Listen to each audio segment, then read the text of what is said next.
আর চরম একটা সত্যি কথা আপনাদের সাথে আমি শেয়ার করতে চাইতেছি। এই যে বাংলাদেশের সরকার গঠন হয়েছে পর্যন্ত, আমার বয়স হয়েছে পর্যন্ত আমি কোনোদিন সংসদ অধিবেশন আমি দেখিনি। মানে এবার যখন তারেক রহমান ক্ষমতা আইছে, এই ফার্স্ট টাইম আমি সংসদ অধিবেশন দেখতেছি। কারণ কেন জানেন? তাও আমার ভোলা জেলার 4জন এমপি হয়েছে।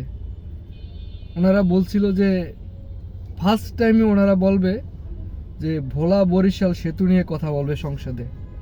আমার নজর খালি শুধু এটার দিকেই থাকে যে কেউ একজন 4জনের ভিতরে একজন বলবে যে মাননীয় স্পিকার, আমার ভোলা বরিশাল সেতু অনেক জরুরি প্রয়োজন, 22 লক্ষ মানুষের জন্য এই সেতুটা আমরা চাই। শুধু এইটা ভেবে আমি এই সংসদের দিকে তাকিয়ে থাকি যে কেউ একজন বলবে। এই অধিবেশন বইলে আমি দেখি, নিউজ দেখি সব সময়, হয়তো পুরোটা আমি দেখতে পারি না সময়ের অভাবে, কিন্তু এই কথাটা কে বলতে আছে খালি এটা শোনার জন্য আমি সব সময় তাকিয়ে থাকি যে ভোলা বরিশাল সেতু চাই, এই কথাটা কেউ একজন বলবে।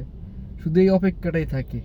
হয়তো আমার মতো 22 লক্ষ ভোলাবাসী এভাবেই তাকিয়ে থাকে সংসদের দিকে। আমার মতো ফার্স্ট টাইম হয়তো এরকমই একটা আশা নিয়ে থাকে যে ভোলা বরিশাল সেতু হবে।